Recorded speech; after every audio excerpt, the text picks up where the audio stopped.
Good morning! Mga kanuli, kumusta po kayo? Meron pa akong good news sa inyo. August, September, October, November, December, January, February, March, April, May. 9 months or 10 months, ganun. Meron tayong good news na pag-uusapan. Ito ay, tungkol kay Bicolana Girl. Alam niyo naman na halos nag-vlog siya, no? Halos 10 months, no? At inantay-antay niya talaga yung kailan siya makakasahod. At sinabihan ko siya noong nakarang araw na dami nangangagat, pambihira. Kati. Pinuntahan ko siya nung minessage ko siya nung nakarang araw. Sabi ko, pumunta ka ng post office. Sabi ko sa kanya, hanapin mo kako yung kung sino ang naka-assign na kartero or nagdi-deliver ng mga sulat dyan sa lugar nyo. Ngayon kako, pag nakita mo, itanong mo kung mayroon doon na, may dumating na sobre na naka-address sa'yo. Tapos pinuntahan niya sa Legazpi. Ayun, at di niya nakausap yung kartero dahil nag-deliver daw ng sulat. Pero may nakausap siyang staff doon. At ang sabi ay ipapadala nga sa kanilang bahay yun ngang sobre na ang laman ay yung PIN, AdSense. Pambihira ang kati talaga. Ipapadala ang AdSense. Tapos, nung isang araw uli, minessage ko siya, nakuha mo ba kako ang contact number doon sa sa post office? Para kako kulit-kulitin mo, i-follow up para kako mapabilis yung pagdating ng yung may deliver agad dyan yung sobre. At lumipas ng isang araw, nag-message siya sa akin, sabi niya, Kuya Noli, dumating na yung yung AdSense. Sabi ko sa kanya, kahapon, buksan mo kako yung sobre. Ngayon, dahan-dahanin mo kako sa pagbubukas dahil baka mapunit yan, nasa loob yung PIN. Ayan, so dinadaan naman niya. Ako, isend mo sa akin, pati yung bank account, isend mo rin sa akin. Dahil, isesend ko doon sa, yung nag-ayos ng channel mo, si Bidog, Sword Family. At salamat kay Bidog, no, sa pag-aayos ng channel ni Bicolana Girl. At, nung na-send ko na kay Bidog at tinawagan ko siya, tinanong ko siya kung possible na bang makasahod. Ang sabi ni Bidog, pag na-update bilang ng 5 araw, tapos inquire yung ATM, magkakasahod na. So, yan po ang good news natin sa almost 10 months na pag-aantay ni Bicolana Girl, nakuha rin sa tiyaga. At ang dami rin nangyari na at least hindi siya sumuko. Lagi ko rin siya pinapaalalahanan. At ang isa pa nangyari dyan, dahil nga minor siya, ayan, kaya kumbaga, ginamit natin yung ID ng kanyang mama. At hanggang sa, sinubukan din ng ibang mga nag-ayos, no? At kumbaga, hindi rin magka-tugma-tugma dahil nag-aaral si Bicolana. Kung may kailangan na details, hindi agad na ibibigay kasi nga busy si Bicolana.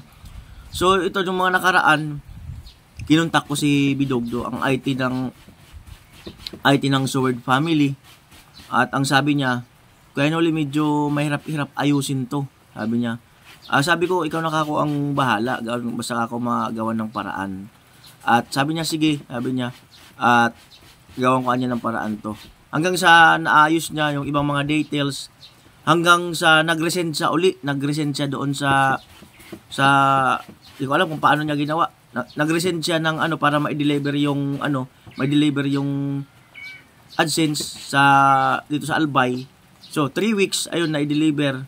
Tapos kung sakali hindi niya natanggap yung AdSense na yon, hindi na i-deliver, magre-request si Bidog hanggang sa imamanual na lang yung AdSense na yon. So napakaswerte, dumating na at masasabi niya na pag nakasahod na siya, masasabi niya na totoo pala ang pagbablog.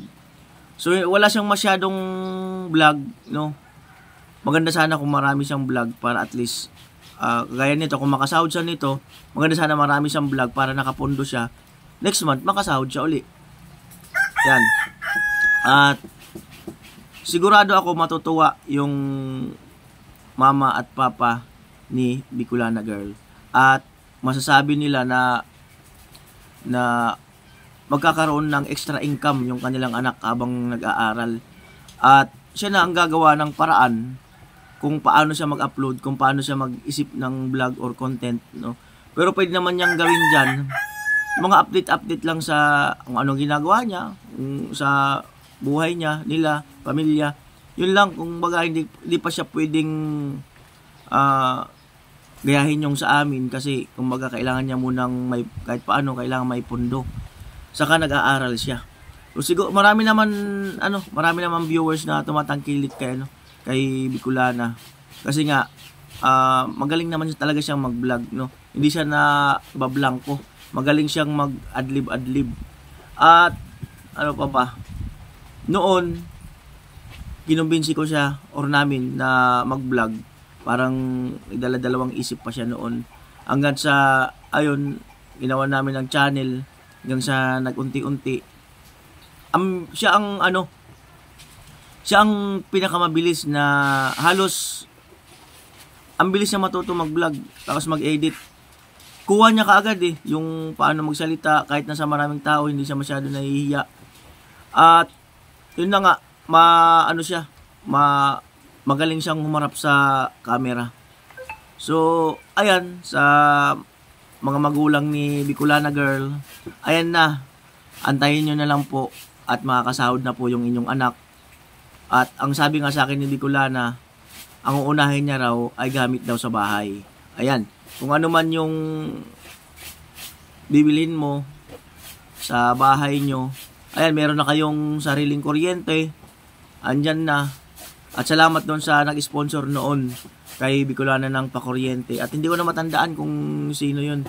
Basta maraming salamat doon sa nag-sponsor ng kanyang kwarto, kesame, kama, foam, electric fan, at yung kusina, extension, CR, yan, yung yung pugon, yan. At bumaga nakausad-usad na rin si Bicolana. At ang kanyang graduation, dahil grade 12 na siya, ngayong katapusan ng May, kanyang graduation. At congratulations muli kay Bicolana at magka-college na siya. Ayan, hindi ko alam kung ano ang kanyang talagang pinakang plano sa kanyang pagka-college. At ayan naman na ay nasa iyo na yung nasa iyo ng paraan kung paano ka kumita sa YouTube, kung paano ka magba-vlog. Kailangan talaga Bicolana sikapin mong maka-upload kahit isang araw isa. Or kung hindi man kaya ng isang araw isa, tuwing bawa ngayon nag-upload ka. Bawa nag-upload ka Lunes, isa. Kung hindi ka maka-upload ng Martes, kahit Merkulis, maka-upload ka. Or isang linggo 7, 1, 2, 3. Kahit maka-upload ka ng 4 na vlog sa isang linggo. Para at least, mas maganda kung madagdagan mo pa, para at least, at mamumonitor mo naman kung makakasahod ka buwan-buwan. Kaya mong i-monitor. Para at least, meron ka ring pagkukunan ng pang extra budget mo. At, ayan. At masayang-masaya si Kuya Noli at ang Team Pauway. No? Akala ko noon, pero hindi ko sinukuan yung paano maayos yung channel mo, kung paano makukuha yung sahod mo. At alam mo na yon kung ano yung mga ginawa ni Kuya Noli na paraan. Lalong-lalo na yung yung tax, yan. Yung TIN number. Ayan, at good luck sa iyo Bicolana. Ano man ang plano mo sa pagbablog. At sabi mo magbabakasyon ka sa Iloilo. Isama mo kami. Isama mo kami. Kung babakasyon ka sa Iloilo. Yan. At ngayon, ang panahon dito sa amin sa Kamsur, Hindi naman siguro lahat ngayon ay maulan. May bagyo daw, signal number 1. At ayun, Bicolana, good luck.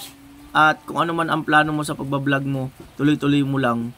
Kasi matagal pa yung 4 years course na pag-aaral mo. So gawin mo lang siyang sideline. Huwag mong masyadong pahirapan ng sarili mo sa pagbablog. Kung ano lang yung kaya mo, yun lang ang gawin mo sa pagbablog. So maraming salamat po muli sa lahat ng sumuporta kay Bicolana. Abangan nyo na lang po at i-reveal niya yung kanyang sahod kung kailan siya, kasi 5 days to 6 days, ayan, makaka-withdraw na siya. At salamat po muli sa inyong lahat. Bye-bye!